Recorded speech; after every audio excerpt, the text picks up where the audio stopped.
Kami pimpinan tidak ada satupun niat untuk menyingkirkan seseorang. Ini bukan sekedar masalah pegawai KPK yang disingkirkan atau kehilangan pekerjaan. Bukan hanya itu. Tapi ini adalah ada suatu perbuatan dengan sewenang-wenang.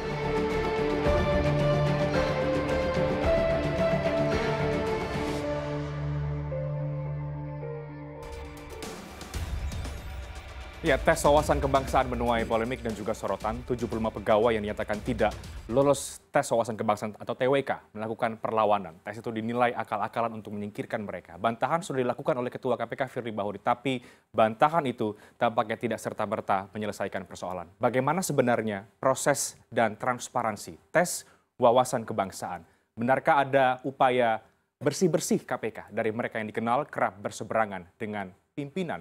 Dalam spesial interview CNN Indonesia hari ini, saya akan langsung mengkonfirmasi dan juga mengelaborasi dengan Ketua KPK, Bapak Firly Bahuri. Pak Firly, apa kabar Pak? Sehat-sehat? Alhamdulillah kami sehat-sehat, semua insan KPK sehat. Walaupun dalam kondisi kita masih bencana COVID-19, untuk itu kita harus disiplin protokol kesehatan. Betul sekali Pak. Dan kita juga sudah melakukan swab dan puji Tuhan Alhamdulillah hasilnya kita negatif dan Betul, juga sama-sama sehat. Baik Pak Firly, kita langsung memulai pembicaraan ini dari KPK yang kemudian menuai sorotan Pak belakangan ini. Menjadi pemberitaan media-media nasional. Salah satu penyebabnya adalah karena polemik tes wawasan kebangsaan. Dan di tengah sorotan itu kita tahu bahwa pada tanggal 1 Juni yang lalu ya Pak, pada bertepatan dengan Hari Lahir Pancasila, peringatan Hari Lahir Pancasila, Anda sudah melantik 1.271 pegawai KPK. Betul. Adakah yang berbeda Pak Firly, KPK yang sekarang dengan status ASN dengan KPK yang sebelumnya? Ya. Kondisi KPK tentu kita harus tetap pertahankan bagaimana KPK bisa bekerja secara transparan, akuntabel, profesional, proporsional, demi kepentingan umum, kepastian hukum, menjamin keadilan, dan satu hal yang tidak boleh kita tinggalkan adalah tetap menjunjung tinggi hak asasi manusia dan kita tetap menjaga independensi, tidak terpengaruh dengan kekuasaan, baik itu legislatif, eksekutif maupun yudikatif. Karena pada prinsipnya pelaksanaan tugas KPK adalah melakukan pemberantasan korupsi supaya bisa berhasil guna dan berdaya guna. Itu poin pertama. Oke.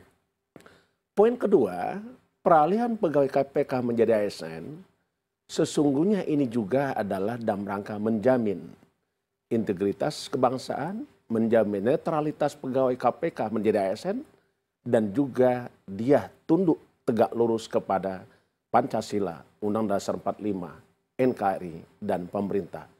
Artinya, di dalam setiap langkah, gerak, aksi, pikiran, dan apa yang dilakukan oleh insan KPK harus tunduk kepada Pancasila, Undang-Undang Dasar 45, NKRI, dan pemerintah.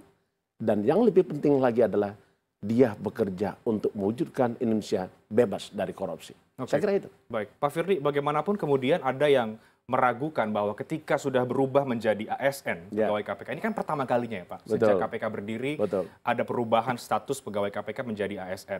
Ada yang meragukan bahwa seperti yang tadi Bapak singgung soal independensi. Bagaimana Anda menjamin bahwa independensi pegawai KPK tidak akan tergerus dengan status ASN? Iya. Karena di samping kita sangat memegang teguh nilai-nilai independensi, kebebasan untuk menentukan sikap dalam rangka pemberantasan korupsi, itu tidak boleh ada campur tangan orang lain. Tidak boleh ada campur tangan daripada kekuatan apapun. Karena KPK prinsip melakukan pemberantasan korupsi dengan cara pendidikan masyarakat, pencegahan, penindakan tanpa pengaruh oleh kekuatan apapun. Itu yang pertama. Yang kedua, dalam rangka menjamin bahwa pegawai KPK, insan KPK tetap tegak lurus kepada bangsa negara, karenanya tes wawasan kebangsaan yang digali setidaknya ada 3. Pertama, ingin dilihat sejauh mana integritas kebangsaan dan sejauh mana kesetiaan kepada Pancasila, Undang-Undang Dasar 45, NKRI, dan pemerintah. Itu yang pertama. Yang kedua, digali juga terkait dengan sejauh mana netralitas calon ASN dari pegawai KPK. Yang ketiga adalah pegawai KPK harus bebas dari organisasi terlarang, apapun bentuknya, baik yang dilarang oleh pemerintah maupun dilarang oleh putusan hukum dan perundang-undangan. Prinsipnya adalah pengalihan pegawai KPK menjadi ASN, satu tujuannya tetap meningkatkan kualitas sumber daya manusia KPK, dan yang lebih penting lagi adalah tetap menjaga netralitas pegawai KPK sebagai alat negara penegak hukum, dan yang paling penting lagi adalah perintah undang-undang harus kita laksanakan. Kita paham KPK adalah pelaksana undang-undang. KPK adalah aparat penegak hukum. Jadi apapun yang dilakukan oleh KPK pastilah harus berdasarkan undang-undang, peraturan, dan ketentuan-ketentuan lainnya. Tidak boleh lebih dari itu.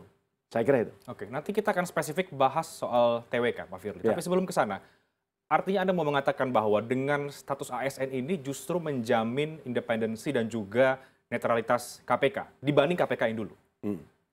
Ya, karena sebelum kita menjadi ASN, ini kan dilakukan beberapa proses. Kalimat pengalihan itu tidak hanya dilihat dari memindahkan orang, tapi itu adalah proses dari mulai perencanaan, pemindahan, pemutasian, ada beberapa hal syarat yang harus dipenuhi. Karenanya proses ini adalah sesuai dengan ketentuan undang-undang. Kita tidak boleh keluar dari ketentuan undang-undang. Itu prinsipnya. Oke, baik Pak Firly. Bagaimanapun kemudian karena dengan alih status ini ada mereka yang tidak lolos TWK, ada kemudian yang lolos. Bahkan kabarnya ketika Anda melakukan pelantikan itu ada sekitar 500 orang mungkin yang berdiri bersama dengan mereka yang tidak lolos. Mungkin ada faksi, Pak, sekarang di rekan-rekan pegawai KPK dengan yang lolos dan juga tidak lolos. Ini bisa saja kemudian mempengaruhi psikologis mereka. Bagaimana Anda berupaya untuk melihat soal itu atau berusaha memperbaiki situasi yang ada? Iya, kita harus memahami dan kami sangat memahami bagaimana perasaan setiap insan KPK. Apakah masuk dalam kelompok memenuhi syarat untuk jadi ASN? Apakah yang bersangkutan masuk kelompok tidak memenuhi syarat menjadi ASN? Tentu itu kita sangat memahami. Tetapi yang pasti adalah seketika hasil tes wawasan kebangsaan yang dilaksanakan oleh badan profesional, badan independen, tanpa pengaruh dari KPK, yaitu BKN dan tim asesor, tentu mereka lah yang punya kewenangan dan KPK tidak masuk dalam baik itu pembuatan materi, teknis mengujinya. Kita menerima hasil dari BKN dan tim asesor. Dan hasilnya adalah 1.274 memenuhi syarat untuk jadi ASN. 75 orang tidak memenuhi syarat jadi ASN. Jadi saya harus garis bawahi bahwa 1.351 pegawai KPK yang mengikuti proses pengalihan dari pegawai KPK menjadi ASN, semuanya ikut syarat, kriteria, mekanisme, dan prosedur. Semua mengikuti. Hasilnya ada yang memenuhi syarat menjadi ASN 1.274 dan ada juga yang tidak memenuhi syarat menjadi ASN sebanyak 75 pegawai. Itu hasil. Saya kira kita harus hormati hasil itu. Anda artinya puas dengan nomenklatur KPK yang ada saat ini? KPK selalu saja menjadi sorotan, apakah itu terkait dengan bagaimana anggaran, bagaimana sumber daya manusia, bagaimana kinerja. Tetapi yang paling penting adalah bagaimana kita bisa membangun human capital KPK. Jadi sekalipun sekarang sudah beralih dari pegawai KPK menjadi ASN, tetap kita harus mengutamakan insan KPK, pegawai KPK yang independen, yang profesional, yang tentu juga tegak setia kepada Pancasila dan melaksanakan semua ketentuan peraturan perundang-undangan. Saya melihat itu. Baik, Pak Firly, tes wawasan kebangsaan, tampaknya ini yang menjadi sorotan yang luar biasa belakangan ini kan. Ada Anda dituding ingin menyingkirkan mereka-mereka yang tidak mungkin selama ini terkesan berhadap-hadapan dengan pimpinan KPK, atau kemudian Anda dituding menyelundupkan TWK ini, pertanyaan-pertanyaan ini. Nah, bagaimana Anda kemudian, meskipun Anda sudah bantah berkali-kali, tapi rasa-rasanya Pak Firly masih banyak yang kemudian bertanya-tanya soal itu. Mungkin seperti apa tanggapan dan juga Anda menyikapi bahwa Anda dikatakan ingin menyingkirkan pegawai KPK. Tapi dijawab nanti Pak Firly. Kita harus break. Kami akan segera kembali sesaat lagi di special interview Ketua KPK, Firly Bahuri. Tes wawasan kebangsaan itu bukan domain KPK. KPK tidak punya kompetensi untuk melaksanakan tes wawasan kebangsaan.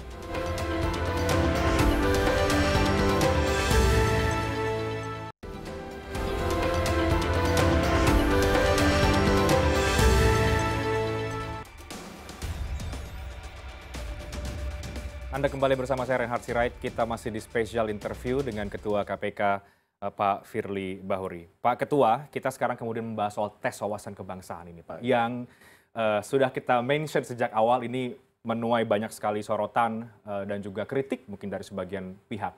Anda disebut menyingkirkan, ingin menyingkirkan sejumlah pegawai KPK, yaitu orang-orang yang tidak lolos tes wawasan kebangsaan. Anda sudah bantah sebetulnya, tapi rasanya masih banyak yang kemudian bertanya-tanya dan juga mungkin tidak percaya terhadap Anda. Ya. Terkait dengan tes wawasan kebangsaan, ini bukan hal baru dan bukan juga cara baru untuk menyingkirkan seseorang ataupun kelompok. Jauh sama sekali tidak. Kenapa? Karena di dalam proses pengalihan pegawai menjadi ASN, sesuai dengan Undang-Undang Nomor 5 Tahun 2014 tentang ASN, PP Nomor 11 Tahun 2017, secara rinci disebutkan di situ di pasal 26 PP Nomor 11 2017 disebutkan bahwa untuk menjadi ASN itu setidaknya ada 3 tes. Tes pertama adalah tes intelektual umum.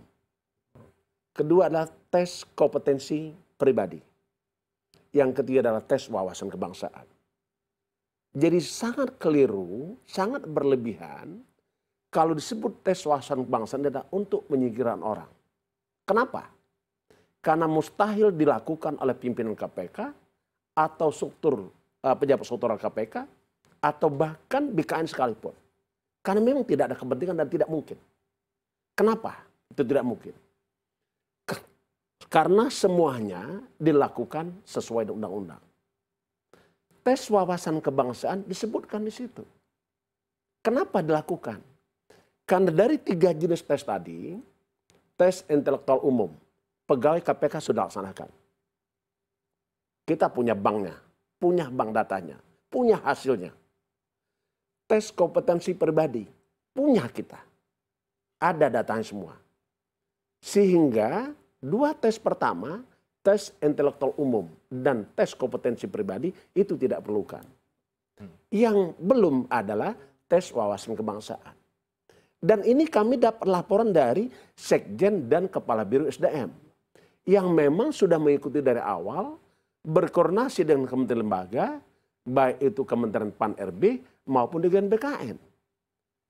Dan pelaksanaannya pun sesuai dengan syarat, kriteria, mekanisme, dan prosedur. Jadi tidak ada ruang bagi orang untuk berniat menyingkirkan seseorang. Kenapa? Kita pakai logika umum. Bagaimana kita bisa membuat 75 orang listnya supaya tidak lulus. Pertanyaan kita sekarang, apakah pimpinan KPK juga membuat syarat atau nama 1.274 orang yang lulus? Karena 1.351 pegawai itu mengikuti ukuran yang sama, kriteria yang sama, toolsnya sama, alatnya sama, waktunya sama, bahkan waktu pengerjaan pun sama. Wawancaranya pun sama. Jadi mustahil kita mampu membuat orang supaya tidak lulus. Oke. Tidak mungkin itu. Anda tidak terlibat dalam penyusunan pertanyaan atau dalam pembuatan tes wawasan kebangsaan ini, Pak Firly? Ya, sebagaimana kami sampaikan tadi, tes wawasan kebangsaan itu bukan domain KPK. KPK tidak punya kompetensi untuk melaksanakan tes wawasan kebangsaan. Siapa yang punya kompetensi adalah BKN dan tim asesor. Sehingga bisa kami pastikan tidak ada satu orang pun pimpinan KPK, Dewas KPK, maupun pegawai KPK yang melibatkan diri atau dilibatkan dalam rangka penyusunan materi tes wawasan kebangsaan. Sepenuhnya ada di BKN dan tim asesor. Saya kira itu. Oke. Tapi mengapa mustahil, Pak Firly? Bukankah kemudian tes wawasan kebangsaan ini memang diatur sendiri oleh peraturan KPK, Perkom ya? Ya. Kalau saya tidak salah. Ya. Ya. Peraturan KPK nomor 1 tahun 2021 ini adalah jabaran dari PP Peraturan Pemerintah nomor 41 2020. PP 41 2020 juga merupakan jabaran atau turun dari Undang-Undang nomor 19 2019. Di mana dalam undang-undang tersebut disebutkan pegawai KPK adalah aparatur sipil negara. Karenanya dia tunduk di dalam Undang-Undang PP 41 2020 disebutkan tunduk pada peraturan perundang-undangan yang terkait dengan ASN. Undang-undang apa? Undang-Undang nomor 5 tahun 2014. PP nomor berapa? PP nomor 11 tahun 2017 tentang syarat, kode etik, dan lain-lain terkait dengan ASN. Jadi kami, KPK, tidak ada memaksakan kehendak. Tetapi itu semuanya mengikuti peraturan ketentuan perundang-undangan. Saya kira gitu, Mas Renhat. Baik, Pak Firly, saya mencoba untuk masih mau mewakili suara yang kemudian mengkritik tes wawasan kebangsaan ini ya, Pak Firly. Ada juga logika yang mungkin logika di luar.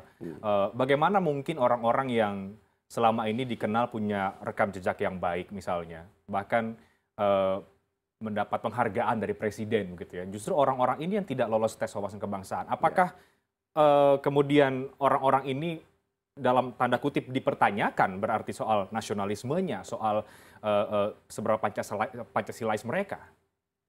Saya ingin katakan bahwa jikalau kita ingin melihat sejauh mana peran tes wawasan kebangsaan terhadap lulus ataupun tidak lulus, memenuhi syarat atau tidak memenuhi syarat. Ingat, memenuhi syarat untuk jadi ASN. Tidak memenuhi syarat untuk ASN. Tidak ada kaitan lain. Dan seluruh alat, tools, itu instrumen, mekanisme, tata cara, prosedurnya, syaratnya, dan kriterianya. Itu ditentukan oleh pihak lain, bukan KPK. Jadi saya kira, saya tidak ingin mengomentari pekerjaan yang bukan pekerjaan KPK. Karena tes wawasan kebangsaan itu diamanatkan undang-undang dan dikerjakan oleh para pihak profesional dan kompetensi, memiliki kompeten yang memang biasa melakukan tes wawasan kebangsaan, kita menerima hasilnya itu. Saya kira tidak perlu juga kita harus mencurigai hasilnya. Tetap yang pasti, menurut penjelasan dari pihak yang menyelenggarakan tes wawasan kebangsaan, mereka sesungguhnya ingin membuka hasilnya apabila itu ada perintah undang-undang. Karena sampai hari ini, hasil tes wawasan kebangsaan itu disebut dalam beberapa ketentuan yang disampaikan oleh rekan-rekan BKN maupun tim asesor itu adalah rahasia. Saya kira itu. Jadi mengapa kemudian hasil itu tidak dibuka? Karena yang tadi Anda katakan itu merujuk kepada undang-undang. Karena saya ingat Pak Firly, beberapa waktu yang lalu saya juga sempat mewawancarai Pak Novel Baswedan ya, satu di antara yang kemudian nyatakan tidak lolos. Di situ justru ia menantang pimpinan KPK atau BKN, kenapa tidak dibuka saja agar tidak ada dusta di antara kita. Kita sungguh memahami apa yang disampaikan oleh rekan-rekan yang tidak memenuhi syarat.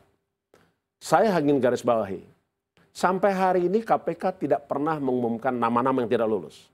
Jadi mohon maaf, Bang Renhat. Jadi kalau tadi Bang Renhat ngomong seperti itu bukan dari KPK. Karena KPK sampai hari ini, sejak KPK membuka hasil 1.351 yang ikut seleksi, yang ikut tes wawasan kebangsaan, yang lulus 1.274, tidak lulus 75. Saya masih ingat kata-kata saat kita rilis tanggal 5 Mei 2021. Ada 4 keputusannya. Satu adalah 1.274 pegawai yang dikatakan memenuhi syarat untuk jadi ASN. Diproses untuk mendapatkan NIP dan diproses untuk mendapatkan promosi jabatan di Kemenpan maupun BKN. Poin kedua dikatakan tanggal 5 Mei, 75 pegawai KPK dinyatakan tidak memenuhi syarat. Karenanya KPK harus berkoordinasi dengan Kemenpan dan BKN. Yang ketiga adalah KPK tidak akan pernah menyampaikan nama-nama yang tidak memenuhi syarat. Kenapa? Karena KPK sangat memegang teguh asas-asas tugas pokok KPK. Satu di antaranya adalah menegak hormati hak asasi manusia. Itu, Mas. Meskipun kemudian hasilnya bocor ke publik. Era sekarang tidak ada yang tidak bisa diketahui oleh orang. Dan itu kita hargai karena era keterbukaan. Tetapi tidak semua hal yang terbuka itu bisa disampaikan. Karena ada yang termasuk dalam pengecualian. Saya kira itu. Oke, baik. Pak Firly tadi, Pak Firly juga menyampaikan bahwa tes wawasan kebangsaan sebetulnya lazim ya, digunakan ya, dalam mungkin alih status pegawai dan lain sebagainya. Ya. Tapi yang kemudian dinilai tidak lazim, Pak, adalah pertanyaan-pertanyaan yang mungkin dianggap nyeleneh atau pertanyaan yang tidak mungkin masuk ke dalam akal publik, misalnya soal pilih mana Al-Quran dengan Pancasila atau siapkah untuk membuka hijab dan lain sebagainya. Nah, bagaimana kemudian soal polemik pertanyaan-pertanyaan itu yang kemudian keluar dalam tes wawasan kebangsaan? Kita bahas di segmen berikutnya, Pak Firly. Kita harus break. Kami akan segera kembali sesaat lagi. Itu adalah alat yang digunakan dan sesuai dengan ketentuan undang-undang.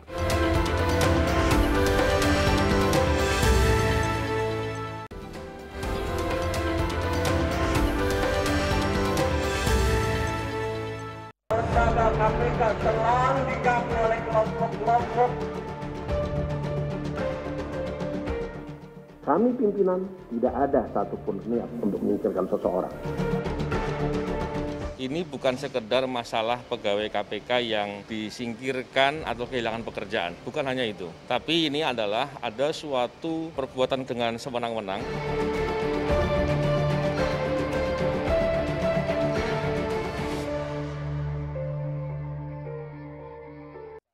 Al-Quran atau Pancasila, atau jika Anda wanita, apakah Anda siap untuk membuka hijab, misalnya begitu Pak Firly. Itu pertanyaan-pertanyaan yang kemudian kita tahu ada di dalam materi tes wawasan kebangsaan. Atau bahkan bertanya hal yang sangat personal, misalnya jika Anda berpacaran, apakah Anda melakukan hubungan seksual.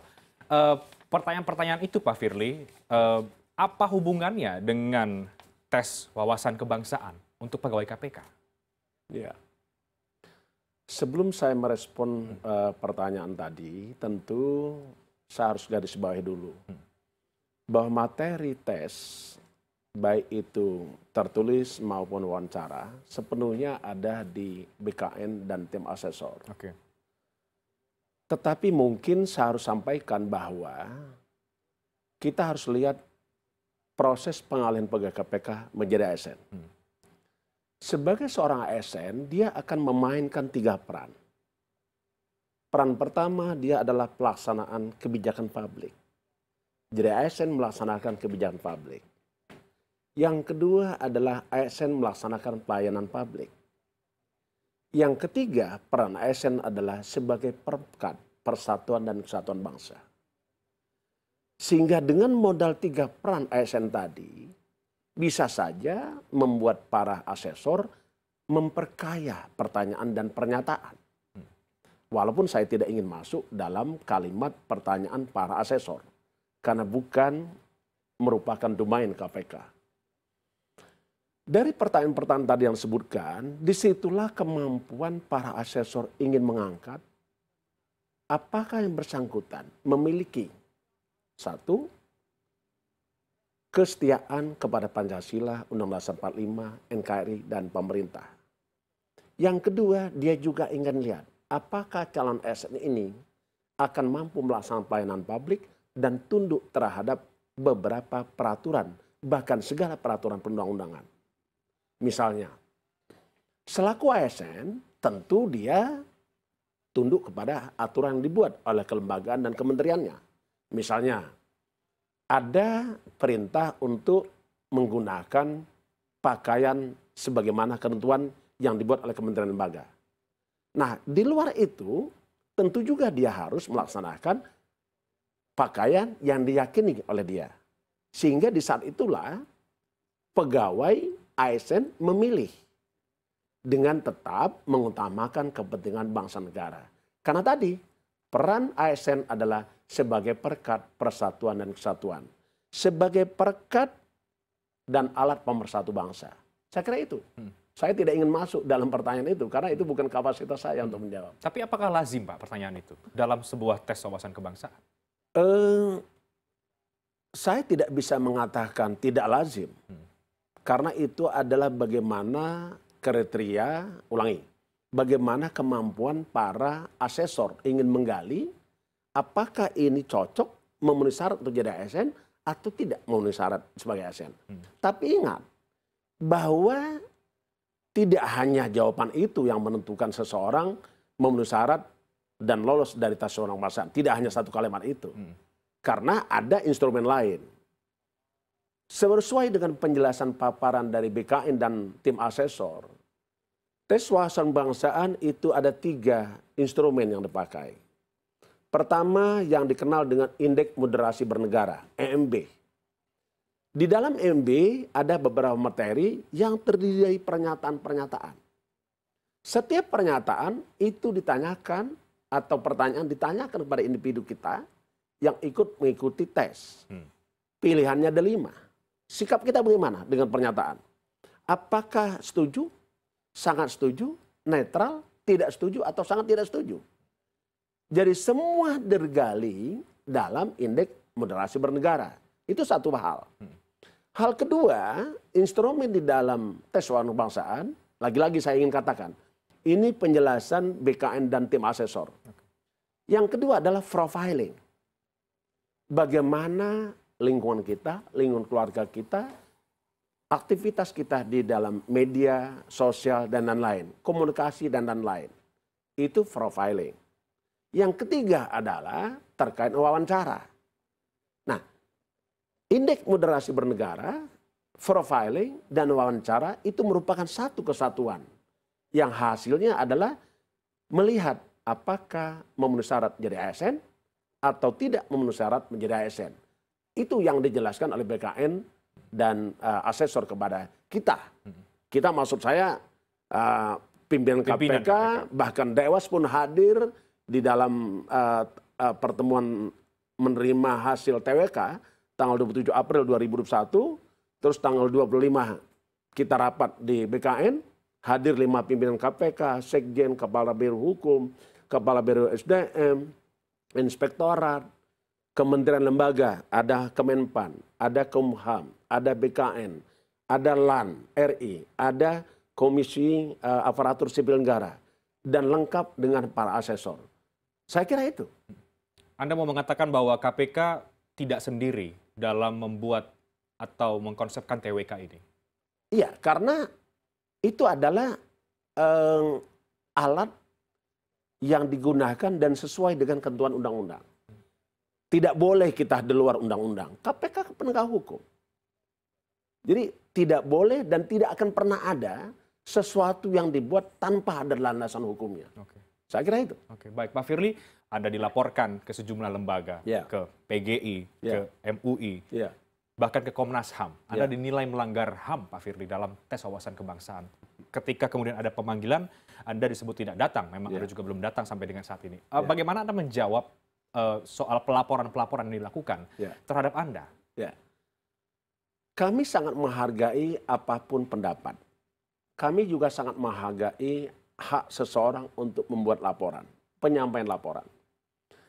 Di dalam era demokrasi dan negara kesatuan Indonesia berdasarkan hukum, maka tentu kita sangat menghargai apabila persoalan hukum dibawa penyelesaiannya ke koridor sebagaimana prosedur hukum. Tidak menampilkan mau melapor kepada kemanapun. Silakan saja dan KPK akan menjelaskan. Kalau disampaikan dan dianggap bahwa pimpinan KPK mangkir dari panggilan, tentu tidak. Karena kalau bilang mangkir, kita memberi penjelasan. Ada surat dari Komnas HAM meminta kepada kita bahwa kita harus hadir. Kita tanya, KPK saja kalau memanggil orang itu jelas. Siapa yang dipanggil? Dalam perkara apa? Uraian perkaranya apa?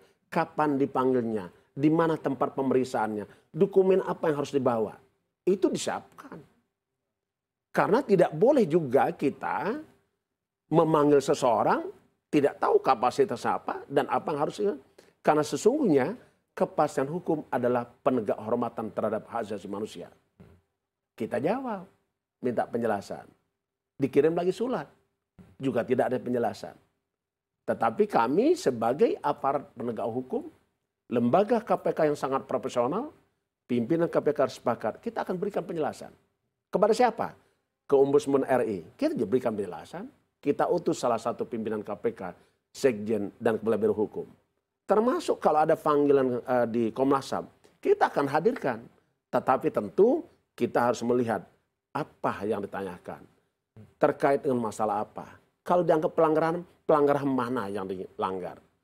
Karena sesungguhnya kalau TWK ini dianggap melanggar HAM, apakah juga KPK melanggar terhadap lulusnya 1.274 orang? Itu persoalannya. Jadi kita harus jelas.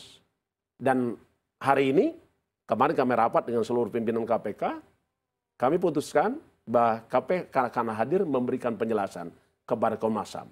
Dan itu sudah kami laksanakan. Saya kira itu. Tapi yang hadir bukan Anda, Pak Firly. Ingat bahwa pimpinan KPK itulah kolektif kolegial. Saya hari ini hadir di sini bukan atas nama Firly, tapi saya hadir di sini atas nama KPK.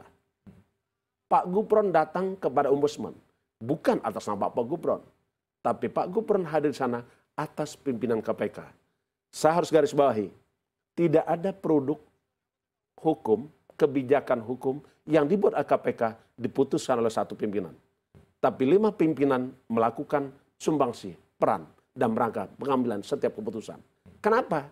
Karena pimpinan KPK adalah kepemimpinan yang kolektif kolegial. Salah betul kalau seandainya satu orang hadir itu tidak mewakili yang lain. Dan kami selalu, setiap kita akan hadir suatu kesempatan, kita rapat dulu 5 pimpinan. Besok saya akan hadir di tempat ini. Acaranya ini, kegiatannya ini. Maka kita rumuskan apa yang harus kita sampaikan. Dan di dalam kesempatan tersebut pasti saya selalu memulai. Saya datang ke sini atas nama pimpinan KPK. Bukan Firly, bukan Gufron, bukan Alex, bukan Lilik Pintauli sendiri. Tapi satu hadir pimpinan KPK merupakan mewakili 5 pimpinan KPK. Karena kita prinsipnya kolektif kolegial. Saya kira itu. Ada upaya komunikasi, Pak, dengan mereka-mereka yang sampai dengan hari ini dinyatakan memang tidak lolos tes wawasan kebangsaan?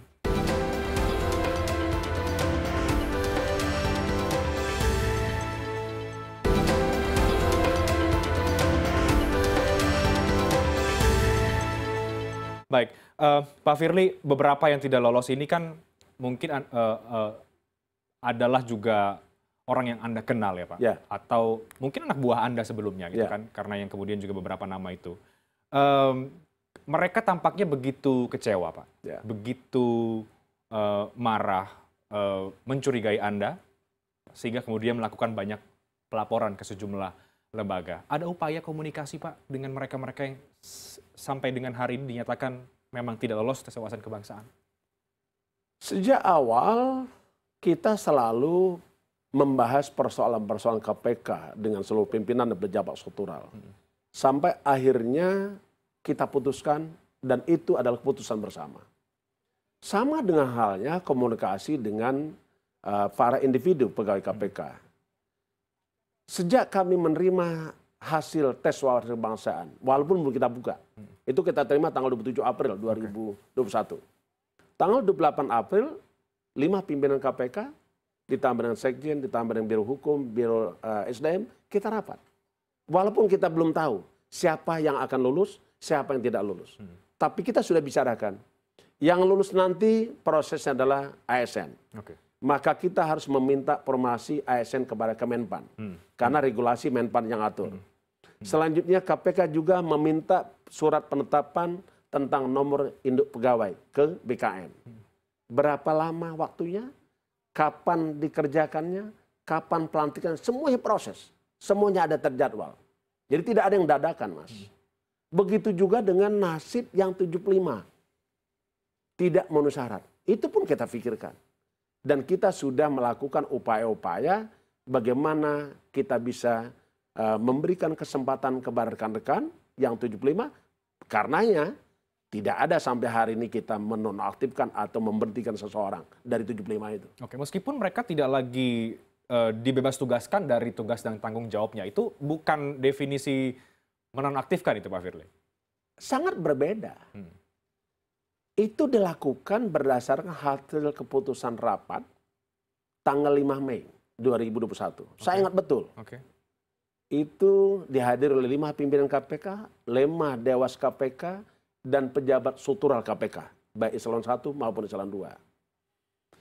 Tentu di alam sekarang, karena KPK adalah punya risiko dalam pelaksanaan tugas, maka untuk mengurangi risiko itu, setiap pegawai yang tidak memenuhi syarat, tugasnya tidak boleh terbengkalai. Tidak boleh penegakan hukum dalam rangka pemberantasan korupsi itu terbengkalai ataupun tertunda. Sehingga disepakati dalam rapat, tugas-tugas mereka diserahkan kepada pimpinan atasnya. Untuk apa? Supaya bisa menjamin bahwa tugas-tugas tersebut tetap berjalan. Satu. Kedua, supaya menjamin tidak terjadi kesalahan prosedur peraturan perundang-undangan. Saya ingatkan, pasal di dalam Undang-Undang Nomor 19 2019, di situ disebutkan, Mas, penyelidik adalah pegawai aparatur sipil negara. Penyidik adalah pegawai aparatur sipil negara. Nah, kalau yang tidak memenuhi syarat ini belum diangkat jadi ASN karena tidak memenuhi syarat, tentu tidak bisa melakukan penyelidikan. Tentu tidak bisa melaksanakan penyidikan. Kalaupun melaksanakan, berarti menabrak undang-undang. Kalau menabrak undang, berarti ada risiko hukum. Tentu pimpinan KPK, Dewas KPK, dan segenap pejabat struktural mengambil kesepakatan. Kalau begitu, supaya kita bisa melakukan mitigasi risiko, kita serahkan kepada pimpinannya. Menjamin kepastian hukum, menjamin keadilan, dan juga taat terhadap azas-azas pemerintahan, azas-azas umum pemerintahan yang baik. Saya kira itu aja, Mas. Tidak ada niat yang lain. Kita harus menjamin bahwa prosedur tugas pokok KPK tetap berjalan dan tidak terganggu. Dan hari ini masih berjalan. Beberapa orang yang cukup bukti dan bukti permulaan cukup, bahkan lengkap dengan buktinya, kita lakukan upaya paksa penahanan. Oke. Jadi Anda mau mengatakan bahwa dengan alih fungsi tersebut, dengan tidak lulusnya katakan ada 75 orang itu tidak mempengaruhi kerja-kerja KPK? Iya. Begini, 75 orang, banyak orang mengatakan 75 orang ini akan mengganggu aktivitas penegakan hukum di KPK. Saya ingin sampaikan, 75 pegawai ini tersebar di beberapa kedeputian. Pertama di Sekjen, ada belasan orang. Di Sekretariat Jenderal. Ada di Kedeputian Pendidikan, ada juga puluhan orang. Ada di Kedeputian Pencegahan dan Monitoring, puluhan orang. Di Kedeputian Informasi dan Data, juga ada puluhan orang. Ada di Inspektorat, juga ada. Ada di Kedeputian Informasi dan Data, juga ada. Artinya 75 orang ini tersebar di beberapa kedeputian dan Sekretariat Jenderal. Perlu diingatkan, KPK itu bekerja bukan orang per orang. Satu orang berhenti, misalnya ini saya kasih tahu. Pegawai KPK kan sesuai dengan Undang-Undang 30 tahun 2002 dan PP 63 2005. Itu ada 3. Pertama pegawai tetap. Kedua pegawai tidak tetap. Dan ketiga adalah pegawai negeri yang dipekerjakan.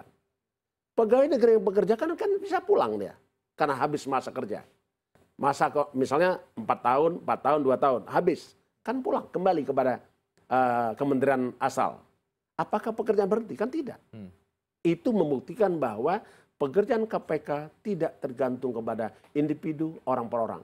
Karena kita sistemnya sudah berjalan dan kita bekerja sesuai dengan pekerjaan tim, bukan orang per orang. Tapi ada satu pertanyaan lagi Pak yang ingin saya tanyakan dan juga mungkin butuh dijelaskan oleh Anda sebagai Ketua KPK mengenai isu-isu yang beredar soal Taliban misalnya atau soal ada tudingan yang tidak lolos ini adalah kemudian orang-orang yang berpikiran radikal begitu. Karena ini kan yang kemudian akhirnya mereka rasakan bahwa dengan tidak lolos TWK seolah-olah saya ini adalah orang yang tidak Pancasilais. Saya adalah orang yang radikal. Ini merugikan mereka sebetulnya Pak. Ya. KPK sangat memahami perasaan-perasaan seperti itu. Tetapi perlu dipahami juga, karenanya KPK sesuai dengan tugas pokok KPK adalah asas-asasnya antara lain adalah penegak hormatan terhadap asasi manusia. Oke. Karena KPK bekerja menegak hormati HAM, makanya sampai hari ini KPK tidak pernah mengumumkan 75 pegawai KPK yang tidak memenuhi syarat menjadi ASN. Tidak pernah. Karena kita jamin itu. Yang kedua adalah tidak pernah KPK juga menyampaikan apakah tadi disebut seseorang itu Taliban atau radikalisme, tidak. Tetapi hasil tes wawasan kebangsaan itu sebagaimana tidak saya sampai. Yang saya sampaikan ada 3 hal yang digali. Ya. 1 terkait integritas kebangsaan, setia kepada Pancasila, Undang-Undang 45, NKRI, dan pemerintah. Nah, kalau ada yang radikal, apakah dia setia kepada Pancasila atau tidak? Asesor yang menentukan. Kedua adalah integritas terkait dengan netralitas pegawai KPK. Oke. Tidak tunduk, tidak terpengaruh dengan kekuatan lain, kecuali tunduk kepada negara. Yang ketiga adalah digali juga apakah kita terlibat dengan organisasi terlarang atau radikalisme. Saya ingin katakan, 75 pegawai yang tidak memenuhi syarat tidak boleh diberikan labeling seperti tadi. Karena mohon maaf, teori labeling mengatakan, seketika kita memberikan label kepada seseorang anak nakal, maka dia bisa jadi menjadi nakal beneran. Itu satu. Tidak boleh terjadi itu. Jadi tidak boleh ada dikembangkan, oh saya tidak lulus karena saya dikap, tadi Mas yang ngomong ya, saya nggak tahu istilah dari mana itu. Dianggap sebagai Taliban. Tapi yang tahu apakah ada tidaknya kelompok Taliban, ada atau tidaknya kelompok radikalisme, tentu yang melakukan asesmen yang tahu, bukan KPK. Jadi saya ingin harus ketahui, mereka tidak memenuhi syarat karena tidak memenuhi syarat untuk jadi ASN. Itu saja. Jadi tidak boleh ada dikasih bumbu-bumbu atau simbol-simbol atau embel-embel yang lain, tidak boleh. Oke, bicara soal simbol Pak Firly, beberapa hari belakangan pemberitaan mengenai Anda ini misalnya di majalah gitu ya, Anda digambarkan seperti seorang yang dikendalikan begitu. Ada di KPK, ada ditaruh di situ untuk kemudian melemahkan KPK. Apa sikap Anda Pak Firly? Setiap insan KPK yang ada di KPK, dia tunduk kepada seluruh ketentuan undang-undang.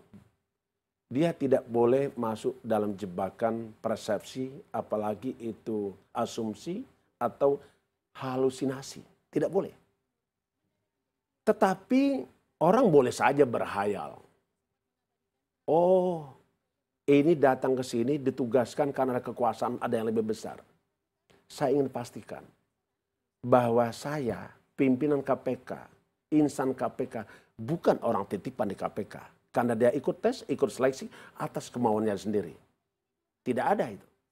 Saya kira itu. Oke, baik.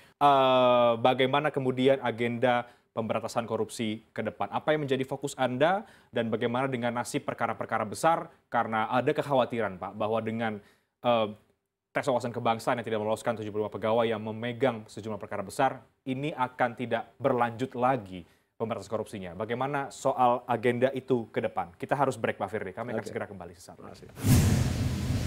Terancam tidak akan berlanjut, Pak. Bansos misalnya. Soal lobster yang melibatkan partai-partai politik.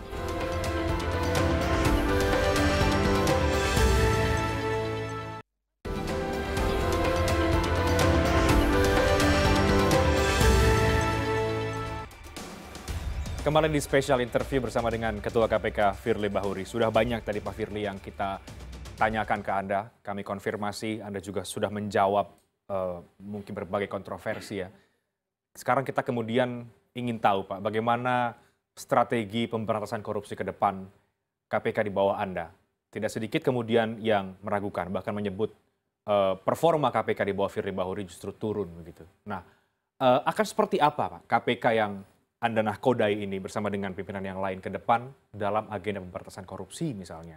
Ya, KPK melakukan strategi apa yang paling tepat untuk memberantas korupsi. Karena kita tahu ada penindakan, OTT, ada.